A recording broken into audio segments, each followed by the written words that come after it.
system is a painful but worthy cause, as acting president urged Nigerians to hold government accountable. Plus, 78th meeting of the National Economic Council outlined measures that will improve the state of prisons in Nigeria. This is Panorama Today. I am Lydia Bassi.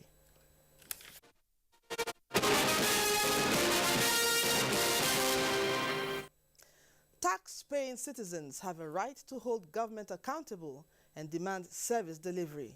Acting President Yemi Osinbajo, at the launch of voluntary assets and income declaration scheme, said improving the tax system is a painful but worthy cause. Leah Katum Babatunde has the details.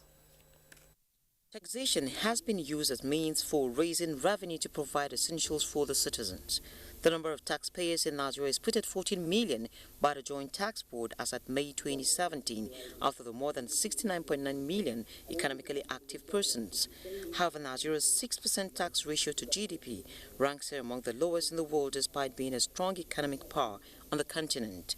Improving service delivery has been a quest these governments seek to fulfill by joining the global initiative to tackle problems of illicit financial flows and tax evasion, which has contributed to the country's underdevelopment.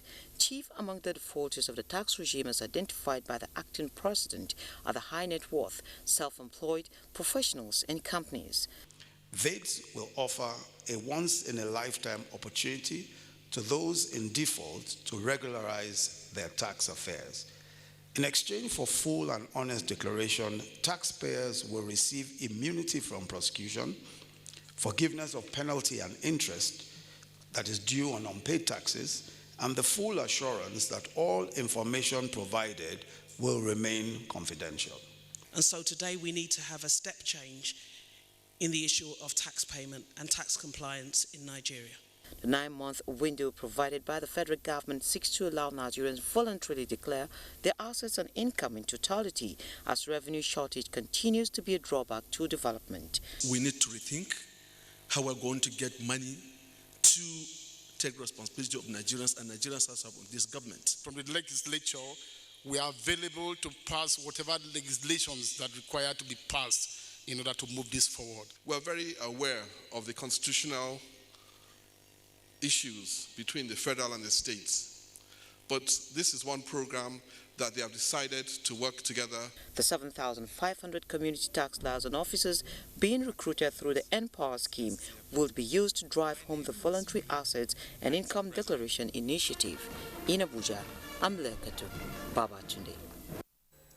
The European Union says it will scale up its efforts towards Nigeria's institutional, political and economic development for a more prosperous future, rather than offer more financial support.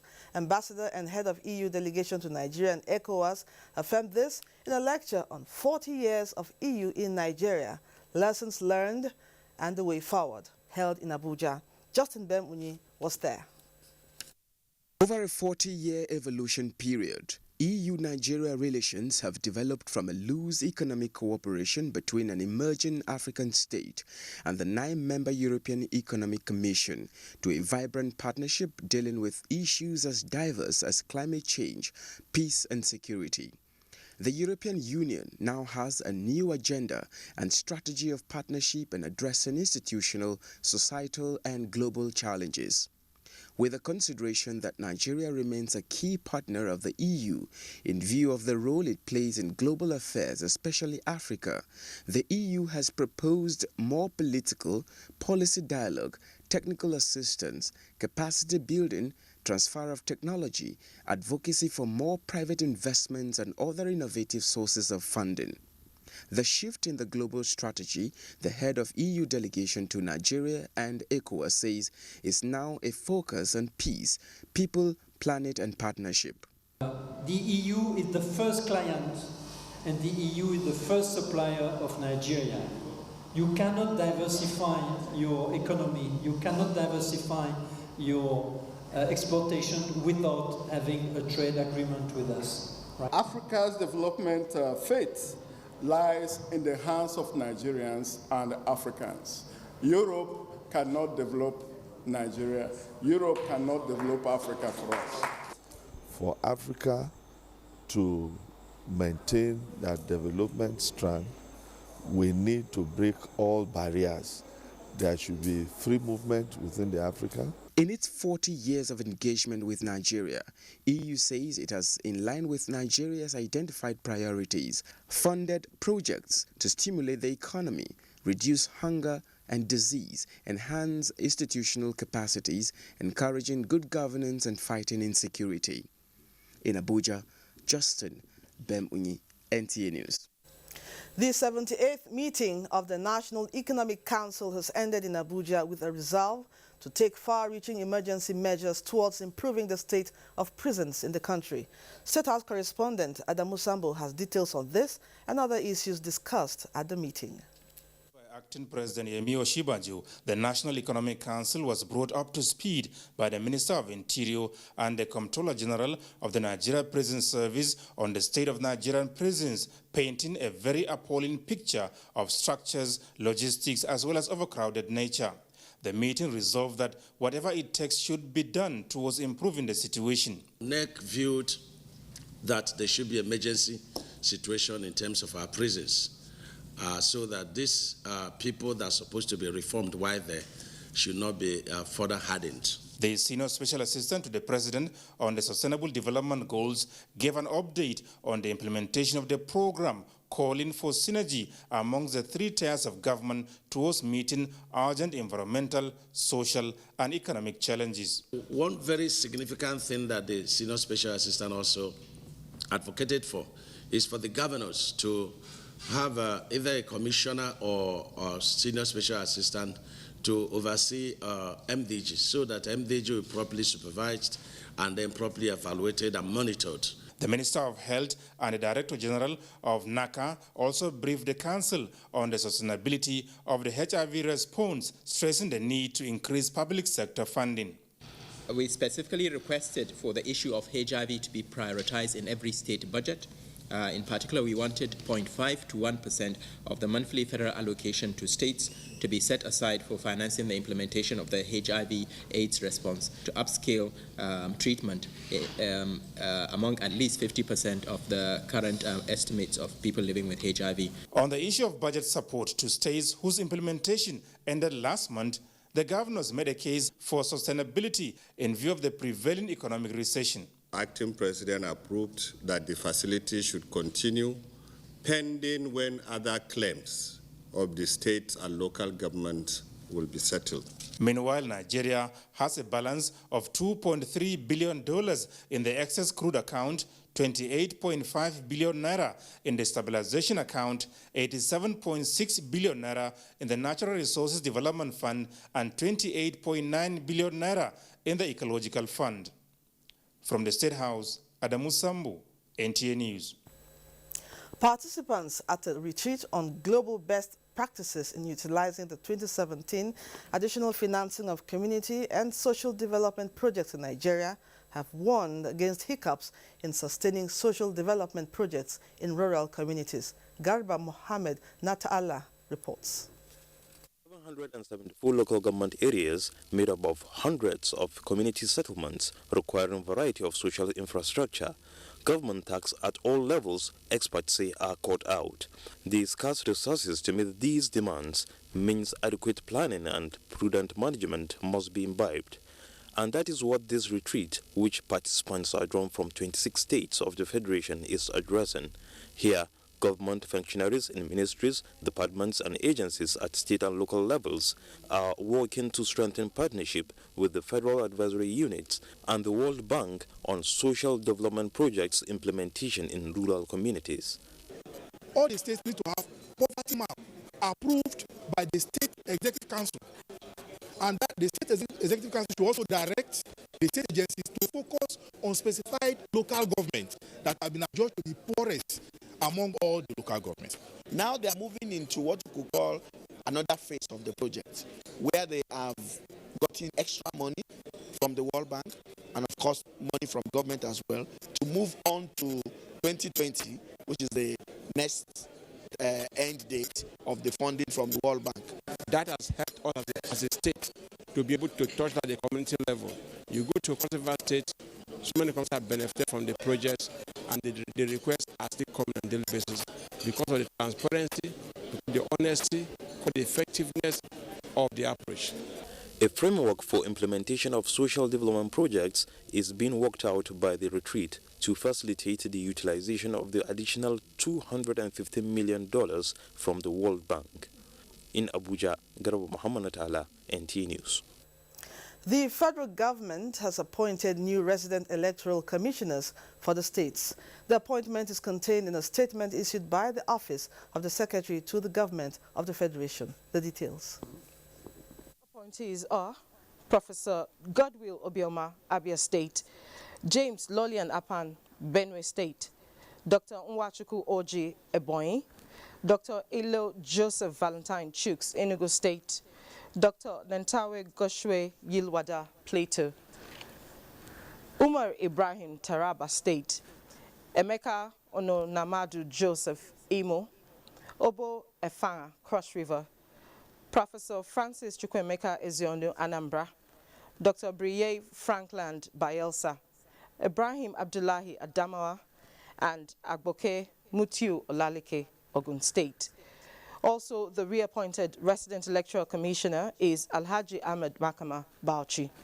The statement notes that all the appointees have been confirmed by the Senate and the appointments are with immediate effect.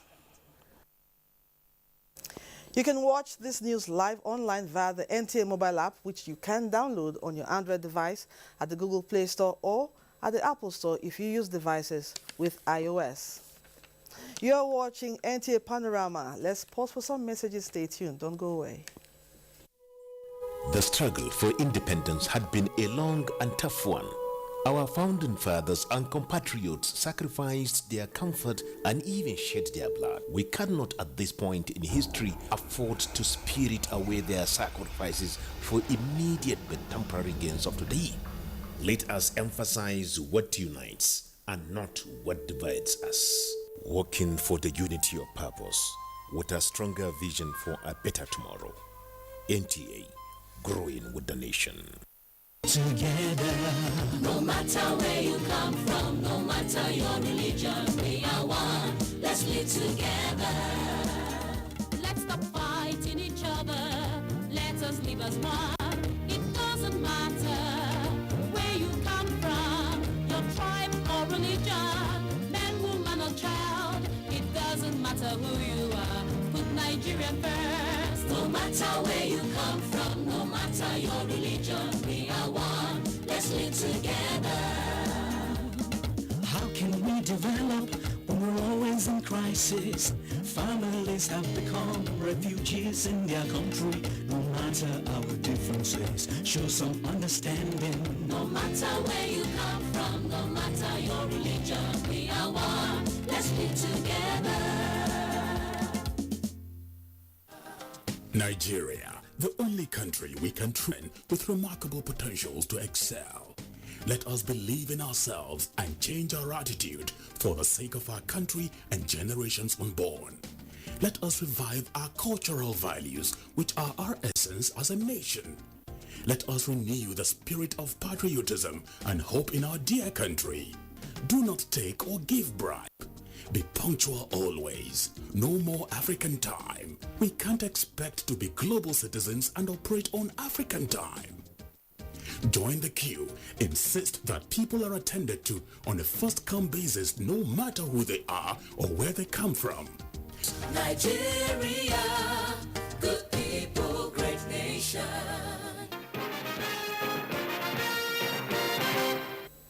Welcome back. You're still watching Panorama on the network service of the NTA. We now join Kaduna studios with Abdullahi speaking with the Commissioner of Police on kidnapping. Abdullahi, you're on. Thanks for joining us in Kaduna, Lydia. I am here with the Kaduna State Commissioner of Police, and he's going to tell us what the police is doing to tackle the menace of kidnapping, especially on the Abuja-Kaduna Expressway. Thank you for joining us in our studios this afternoon. Thank you, Abdullahi. All right, let's first of all look at the reason why the Kaduna-Abuja Expressway is prone to kidnapping.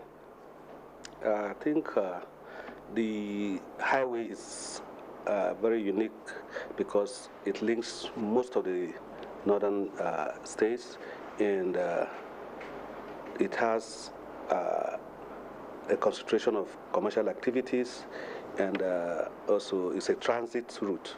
Okay. So I think that makes it easier. And then, because of the topography of this area, we have a lot of forests which are inaccessible by any form of transportation.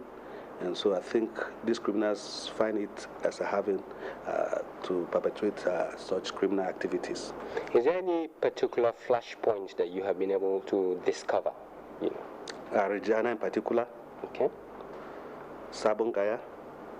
And we've taken care of all these places with the recent deployment of police components and logistics. And since we launched this exercise, we've not recorded any incident of kidnapping on that highway any longer. Since those flashpoints, have been, established, what kind of relationship, has been developed so far with the communities, to be able to tackle this menace? One of the points that is actually of concern to us is Regina, and it will interest you to know that when we discover that some members of the community are actually colluding with these criminals, we, with the permission of the state government, invited all the district heads and traditional rulers in this area. Okay. We parleyed with them and for the need to cooperate with law enforcement agencies, and that they've been doing, and we've been on speaking terms with most of the district heads, especially based on informations. There is, I think we are faring well. How has that helped? Of recent, as a matter of fact, we've arrested about 15 kidnappers that actually participated in some of these kidnappings. And some of the GSM phones belonging to the victims were recovered from them, and some SIM cards. And also, we have some very smart victims who were able to identify these kidnappers. And they are undergoing interrogation and will be brought to justice very soon. Let's look at how successful this special task force, launched recently. What kind of success has it been able to achieve? Yeah, I think when arrests are made in connection with the particular crimes, that means there are level of successes. We have actually made arrests, and these suspects were not merely arrested based on suspicion. They were based on information and intelligence gathering, and most of them were picked even in Regina. And then Marabang, Jos, and Kachia, some of these areas, they left the forest to go and stay with. Some of them actually have families in these areas. So, but they go to the bush to carry out these activities of kidnapping. We know that most times if pressure is mounted on a particular, place or area that they operate, they move on to other places. What are you doing in terms of, tackling that kind of, Yes, of recent we also came up with this idea of our neighboring states. Okay. Because as we are carrying out this operation in Kaduna, because Kaduna is surrounded by bordered by a lot of states, Niger, Zamfara, Katsina, Kano. So you find out, and we have a common link with the forest. So if we operate here, they push to the other side. But in the case of Kaduna, we know that as soon as we mount pressure on Abuja-Kaduna road, definitely one place becomes vulnerable, and that's Brenegwari road. And simultaneously, we did the deployment of police to these areas, and also took care of Zaria Road, because these are the flashpoints that kidnapping along the highway occurs. So, but we've taken care of this. What should I do, to avoid being a target for kidnappers? Honestly, these people are criminals, and you don't preempt what they are thinking as an individual. Okay. But I think Our timing is very important. Time we transit within these routes are very, very important. Sometimes the information about your movements are given by people who know you. So it's very, very difficult for you to really, but the most important thing is to be careful and what you say, what you do, and even your lifestyle can attract you to kidnapping, because kidnappers need money. They demand for ransom, and they want people who can afford to pay for ransom. So I think we have to be careful. We sometimes do not actually tell everybody where we're going, the time we're leaving.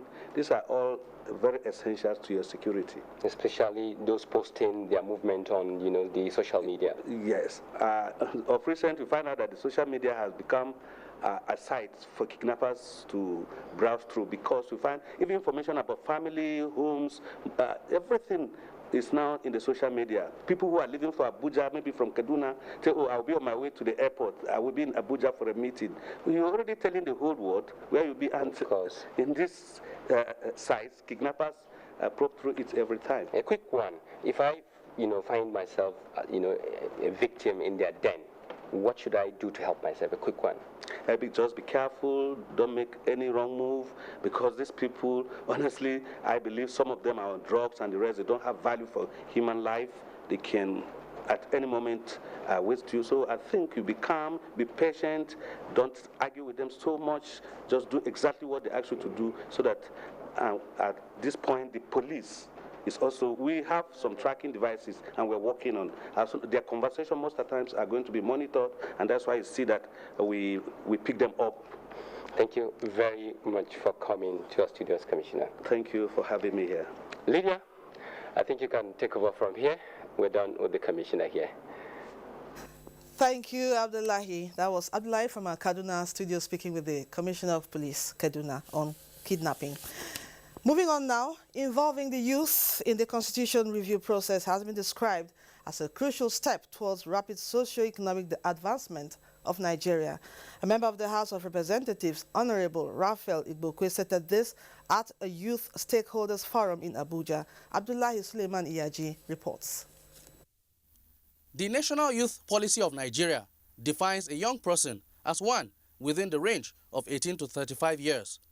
With a population of over 180 million, the Nigerian youths constitute 60%, a figure grappling to achieve representation in key areas of decision-making. This is the motivating factor for the Westminster Foundation for Democracy, an organization keen on enhancing the chances of the youths in realizing their full potentials. The political and economic empowerment, co-inclusion of young people is a sine qua non for the success of any government or nation. We need to look at strategic direction from rhetorics to actionable activities that can better enhance youth participation and electoral representation. We support the Not Too Young to Run bill.